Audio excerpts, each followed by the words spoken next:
Okay, welcome. If you're joining me, my name is Sarah Merritt. I'm a physician, owner of Lifestream Health Center. We're in Bowie, Maryland, where we're looking to make life for chronic pain patients better. We want to serve people who have chronic pain problems and want to live life better. And this is part of how we're doing it is coming to you online, bringing guests, have a lot of friends and physicians in the wellness space. And I just want to work to offer you offer you just more to improve life. And I'm super excited to have Dr. Rashmi Schramm with us tonight.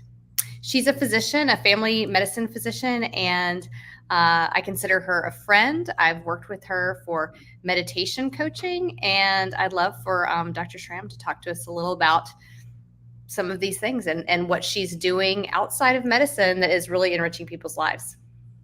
Oh, wow. I'm so grateful to be here. Thank you so much, Dr. Merritt. So, like you said, I've been practicing family medicine for many, many years and incorporating a few different things in like meditation and mindfulness, breathwork, Ayurveda, and then more recently, not necessarily on the clinical side, but just really hyper-focused inside of kind of these yogic sort of teachings, this ancient wisdom on ways that we can distill ancient wisdom into these modern busy lives that we're all leading. And so in that way, I think the crossroads or the intersection between, the like phenomenal patients that you serve, right, with who are suffering from chronic pain and all of the sequelae that come, all the downstream stuff that comes from that, can even develop more and more tools as they move along their journey and their healing. And so that's really where I think this conversation would be really helpful, maybe even just to plant a seed if maybe someone hadn't thought about yoga or mindfulness or breath work, or if someone's already practicing it would kind of be like, yeah, okay, I already do that. Right. Yeah, I think just introducing some of these concepts can be so helpful because I would imagine that there's a whole range of experience in our audience of people who might or might not be using these techniques and people who might want to go deeper with them. I can say that, I've used meditation and breathing techniques. I don't necessarily suffer from chronic pain, but just to cope with everyday life, which we're all doing. And Yes. that's what it's for. And every individual's life experience is going to be different, right? Of what are we dealing with? But I do think that, so often I work with patients with pain and they're looking for something, other than a pill, right? I mean, in my practice, we certainly write pain medications, we do injections. These are important things that can be part of helping somebody get through having chronic pain, but they're not the only thing, right? Yeah. Just often people will ask about, what else is there? And I'd love to have you talk about, what are some of these non-medication approaches that you've used and taught? Yeah, I would love to talk about that a little bit. So, and if it's okay, I want to talk a little bit from like the polyvagal lens and chronic pain, and maybe how we can either use breath work or meditation, mindfulness as a way of kind of this complementary healing in addition to everything else that people are doing. So the polyvagal theory sounds really complicated. It's not. It's actually really, really simple. What we know for sure, right, is that the vagus nerve, that 10th cranial nerve, is the single most important healing nerve in our body. It is, it comes from the word vagabond. And so it just is, it comes from the midbrain, the brainstem all the way throughout the face, the neck, and of course the esophagus, the GI tract. Mm-hmm. And what's really fascinating is, polyvagal, which really kind of talks about this way of thinking about the different branches of the vagus nerve and how we can use the body to heal the mind-body system, because a lot of times if it's not medication, we're really doing a lot of top-down in the West. We have to think differently. We have to, and so really the polyvagal theory gives us this really great set of ways that we can relate to whether it's pain or stress or whatever is going on, so that we can use different modalities that use actually from the body up to the brain. Because what's really interesting is, the innervation from the vagus nerve to the brain, because it's bimodal, right? Like it's Yeah. bidirectional. Like the brain is talking to the gut Yeah. and the body, but the body's also talking back to the brain. And what's really fascinating about kind of the main branches of the vagal nerve is 85% of those fibers are afferent, which means that the body is talking more to the brain than the other way around. And so that's why I think the polyvagal theory can be Wow. really helpful and important. And so the polyvagal theory talks about, right, let's say there is chronic pain, right? And that's likely who might be listening. They are suffering from chronic pain. And what I imagine happens is we are triggering the sympathetic response, right? Because no one likes pain. Like, Right. pain is painful. And when that happens, we're in the fight or flight response, and we can stay there for a lot longer than we think we can stay there, for hours and hours, actually. And that means that our heart rate is up, we're breathing these short, shallow breaths, and it's kind Mhm. of perpetuating that sympathetic response, right? Mhm. Except that it turns out that it's very costly. It's metabolically very costly for the body. And so at some point, the body is going to say, we're shutting this thing down. And we go into that freeze response. Hmm. And that's what's really interesting about learning about the polyvagal theory, is when we are just exhausted and we go into a disconnect, it's called the dorsal vagal response. And in the dorsal vagal response, it feels a little bit safe because we can't feel a lot of stuff, but we're also really disconnected from a lot of stuff. And so we can cycle back and forth between the sympathetic dorsal vagal, sympathetic dorsal disconnect. And it's kind of not a fun place to be, What's because it like an turns. example of that, right? Like, Yeah. So I'll tell you about the third kind of, that's where our home, like hopefully you and I are in ventral vagal, which okay. means that we are, looking at each other. My heart rate's not very high. Your heart rate's not very high. We're feeling connected, right? And we're having this conversation that feels nourishing and healing, right? And so an example of that could literally be, let's say, and actually one of my clients just texted me today, because we've done a lot of polyvagal stuff with her, and she goes, gosh, I really feel so frozen, right? Like I feel so frozen right now. And so an example of that can be, let's say somebody was like super duper stressed at work. They had a bunch of different deadlines. And so oftentimes we'll actually make use of the sympathetic response, right? Like we are like, "Ooh," like when we have either procrastinated or we have deadlines, perhaps this person just stayed in this like hyper go mode for, let's Mhm. say, 8-9 hours during the day. Okay.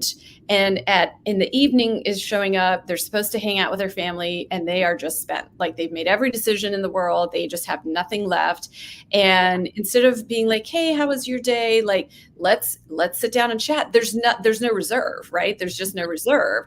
And so the way to protect themselves is to just go in disconnection. Like it's like the emoji of like the face with the xed out eyes, right? Like we're there, Oh, but we're not really there.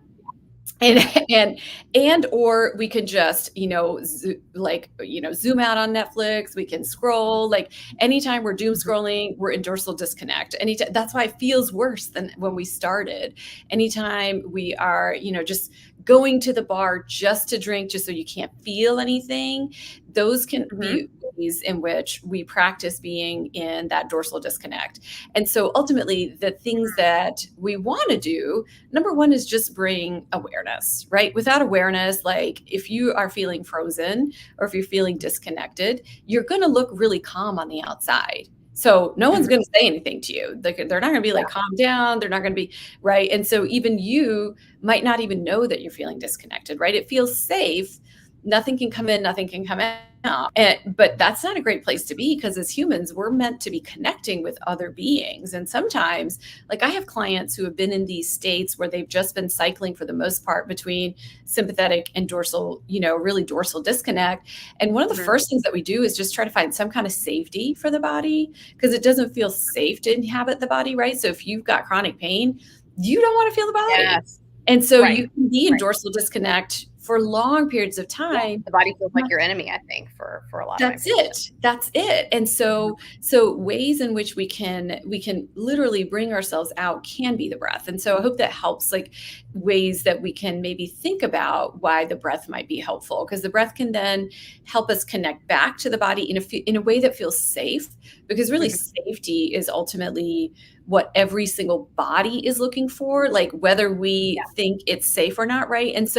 And safety, as it turns out, has nothing to do with a threat. It's not even the absence of a threat. It really is just the presence of a connection. And so if we can offer the body a little bit yeah, of safety, then we can come into that ventral vagal, which is where healing lives, which is where homeostasis lives, right? Like dynamic non-change in the midst of constant change and all of that. And so the breath can do that for us. that's amazing. Yeah, I think there's just so much there. There's so much there. And I think for so many of my patients that the body becomes the enemy, and it's hard to think about exercising or, doing physical therapy, but maybe talk about breath work or something like this that fosters safety and connection to the body, just seems like an appealing place to start that's going to be more approachable.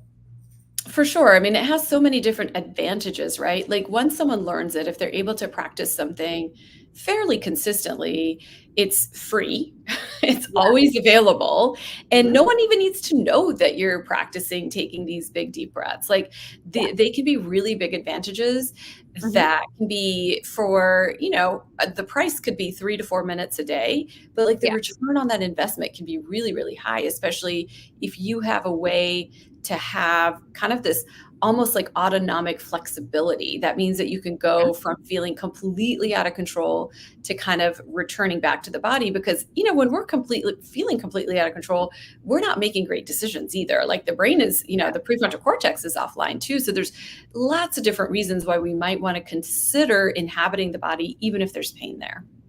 Yes. Yes.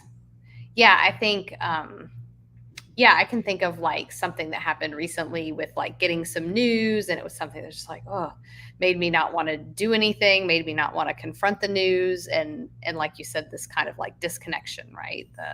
My reaction to it was to kind of disconnect mentally, physically, etc.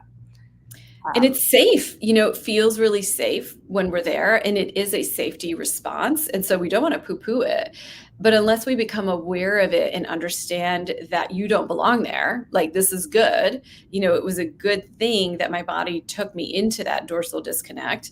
mhm, And now, now that I've had a moment to catch my breath, I wonder if I can come back. Does it feel safe to come back? mhm. And I mean, are there clues to if somebody wants to identify, like, am I in dorsal disconnect, or how would you know? Yeah, I mean, I think we all have experience with being in a place but not really being there, Yeah. Like like we all have experience. It's part of the human experience. So it just becomes, am I here is sometimes a question that I'll ask myself. Like, am I present? Am I actually here? And Mm-hmm. it sometimes it's not even that it feels unsafe. Sometimes we just get used to not being where we are Sure. supposed to be, like, Yeah. because We're we're thinking about the next constantly thing, and the next thing and the next thing. Because I remember like literally sitting in a kid's play, like not that, a few years ago, and not really remembering any part of it. And then seeing like a photo of like her kind of in like this surprise star role for like, it was just like a minute and I had missed the whole thing. And I was like, yeah. "Oh my god," I was, like, making my grocery list. I was ordering my groceries, and I wasn't really there, and so I missed that moment, and I don't know that I was in dorsal disconnect on purpose, but I wasn't really there. I mean, yes, I was sitting in the audience, but, like, I missed it, and once you miss it, it's gone. Mm. And so, can we talk about some strategies of how we might, get out of dorsal disconnect, or what could that look like? Yeah, for sure. So I think the first thing is just a little bit of compassion for ourselves, because the part of us that's like, why am I not even here? And why did I miss this thing? Like ends up putting us into the sympathetic overdrive, the fight or flight response. Because if we're really mean to ourselves, the mind, it doesn't know if someone else is yelling at us or if we're yelling at ourselves. And so the first thing would be to bring in some self-compassion, like, hey, I get it. Like, let's just see what's here. Let's just get curious about it. So the self-compassion bit, I think, is like the base, and truly is the base for all of this stuff. And once we have established some self-compassion, then I think it's curiosity. And usually it's something really, really, really simple, like, can I feel my toes? Can I wiggle my toes? And what does it feel like if I were to do this? Like, even that we get disconnected from, right? Like, so we can literally, that's it. Yeah. We do these things where yeah. And so can I do, can I just like give myself the tiniest, quickest neck massage so I can come back into the body? Like, and a practice of self-compassion that we do quite often is just this idea of like putting, just our hands, the palms on the heart, and just sort of being like, yeah, it's fine. I think it's okay. Come on out, right? Like, because we're humans, we're mammals, and mammals respond to touch. And so there's no reason why we can't just do this and just sort of give ourselves a soft little hug, just give ourselves a little bit of love. And then that safety can be established. And that might be one of the first things that we start to do. Wow. And obviously this is something you could do anytime. Anywhere, anytime. Yeah. And what results have you seen implementing these types of techniques to get back in the body, for yourself or people you've worked with? Yeah, it felt really weird for me when I first started and it was in one of my, meditation teacher trainings where, they asked us to put, the palms on our hearts, and I had never done that before. And I was like, wait, what? And so just doing that practice just felt like so liberating and so, like, oh my gosh, like, this is new. Like, where did this come from? And so now I do truly, every time I really feel like I need to come back to my body, I will do this. I mean, I'll even just do this when I'm driving the car, if I'm just starting to get in my own head or I'm going to something that's making me nervous. Like, I will just do that because immediately there's a response. There's an immediate response. And we don't have to think about it. We don't have to have any thoughts that make us feel calm or make us feel safe.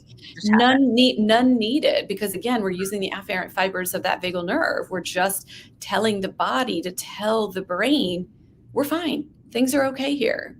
Right. Yeah, I feel that sense of like the self-compassion, maybe that it's sort of tender and like treating oneself in a tender way, which I think is something that probably a lot of us need to give ourselves more grace. Yeah. And we can move really, really far away from it often. And oftentimes, like, really high achieving people will often think, as I used to think, that because I self-flagellate, that's why I made it this far. But the truth is, like, neuroscience says, no, that's not it, actually. Imagine where you could have gone if you weren't beating yourself up. And I'm like, oh, okay. Yeah. Isn't that interesting? Yeah. Surgeon General, probably.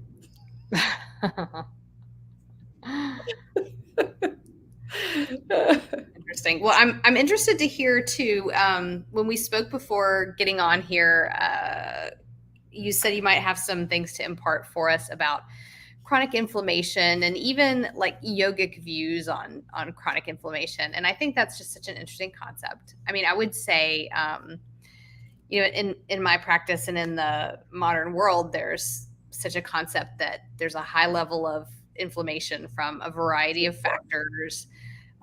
Some of it is dietary, some of it is stress. Fat is inflammatory. So if you have excess fat in your body, it's making more inflammation. Yeah. So there's just a lot. And I certainly will speak with patients who will just say, I feel so inflamed. It's like a common complaint. And the trouble is, like, for me as the doctor, like when I'm treating someone, if we discuss it, I might say, we don't have great measures for that. That doesn't mean you're not feeling it. There is a measure called a CRP or a C-reactive protein that you can take that will show some inflammation in the body very often.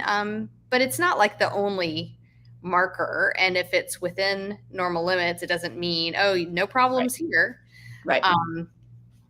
So I'm interested to hear, because you've been a student of yoga and Ayurveda, these ancient teachings really have something to say about inflammation. They really do. And one of the things that is really emphasized within that system is that life is equal parts pain and pleasure. Hmm. And it doesn't mean someone needs to be in chronic pain all the time, certainly not. But oftentimes we can gain more inflammatory response by trying to avoid whatever pain is there, whether it's in the body, emotions, or mental body, because the yogic system really doesn't differentiate between pain in the emotional body or the energy body, pain in the mind, or pain in the body. Oftentimes in Ayurveda, it's said that there are multiple layers to certain imbalances or Yeah, dis-ease, right? right. And Dis-ease. modern science would agree and tell you they're related. Yeah, They're not right. the same thing, but they are related. They are right. No, they're definitely not the same thing, but they're always connected, right? Hmm. And so oftentimes we can take advantage of that because you are highly advanced, you are highly skilled, and you're, serving your patients at a level that probably like very few doctors can do because you also are open to these complementary things. You're having these conversations, you're learning these things, and you're implementing them for your patients, Yeah. and you're listening to your patients. And so oftentimes, like if we just bulldoze our way through whatever medical training there is, like I was like scoffed at, I'm older, and I was scoffed at when I was going through training, like bringing up emotions and how emotions might be affecting someone's pain or their healing. And it was like, no, you're crazy. Like one doesn't have anything to do with the other. And that's not true. The minute I became an attending, I saw that wasn't true. I knew 100% none of it was true, and Yeah. that the emotions were affecting pain or pain was affecting emotions. How can it Right. not? How can And it so not? in that way, like acknowledging the wholeness of the mind body system and Yes. acknowledging that we can maybe even look at it from almost like a sacred message that's being sent. Ooh. And what might that message be? Hmm. And what is it that we need to pay attention to? Because a lot of times it's emotional pain that in Ayurveda in particular that said sort of like lodges itself somewhere. Maybe it's in like S1, but Yes. ultimately like within that yogic system, if you really start to look, well, maybe that's where, creativity lives potentially, right? The energy for creativity.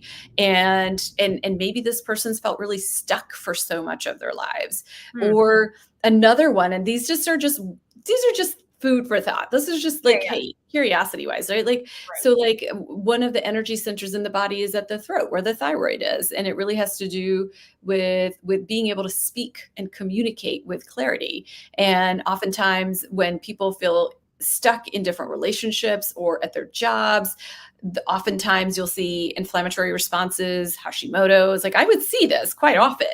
Hmm. Not that I would say, well, of course, this person has Hashimoto's. They're in this like abusive, Right. relationship, and in fact, they would end up getting that. But we're looking at evidence-based stuff, but really if we want to bring in yogic concepts, what it says is, yeah, these things are happening, and is there a way for us to bring more balance into the body or the mind, and how can Hmm. that be? And you already mentioned so many of those, right? Like it's the diet is affecting everything, right? Like so how can we eat an anti-inflammatory diet or certainly less inflammatory diet? How Hmm. is it that we can move the body in a way that feels nourishing and not so painful that it puts us into more pain? But without movement, there can be no healing for sure for most people, unless of course it's in the C-spine, and then you're going to tell them not to move. But Yeah. but Yeah. but ultimately it's a holistic approach of not necessarily making the pain the bad guy and the enemy, which ends up making the body the enemy. And then it becomes really hard to work within that system itself because we can't escape the body, it turns out. Yeah. So if I have chronic pain, and I have a painful area, yeah, how do I start to work with that and not think of that body part or that affected area as the enemy? How do I, befriend it or think about it differently or work with it differently? Yeah, I think that's great. Our friend and colleague, Dr. Isabella Meek, talked about this in her TED Talk, and Mhm. how she started to befriend her cancer. She had stage 4 cancer, Mhm. and she started to talk to it like a soft friend and brought in a lot of compassion for Mhm. this thing, Wow. which could potentially kill her and was Yeah. causing her a lot of pain. And her whole TED Talk is on just sort of how this technique was revolutionary for her, and this sort of way of, and she's a rheumatologist, and she kind of Mhm. imparts some of these things within her practice as well. And so this idea of just saying, and this too, and this too, Mhm. it, and this is here, Yeah. and I am here with it. This is a part that I do not love, but it is not my enemy, right? It, and this too can be Yes. just a way that we can not necessarily, like, love on it, right? But just acknowledging it can Yeah. dissipate, and we do this, like, I think you've done some of these exercises with me before. We'll get into different yoga poses, and we're just starting to breathe, and, the fascia takes a lot longer to relax, right? It takes, like, 10 Mhm. minutes sometimes to really kind of get relaxed in a yoga pose, for example. And so within like that system, when there is pain, when we just start to accept the pain, acknowledge the Mhm. pain, and breathe into the pain, not trying to make it go away, it actually already goes away. Yes.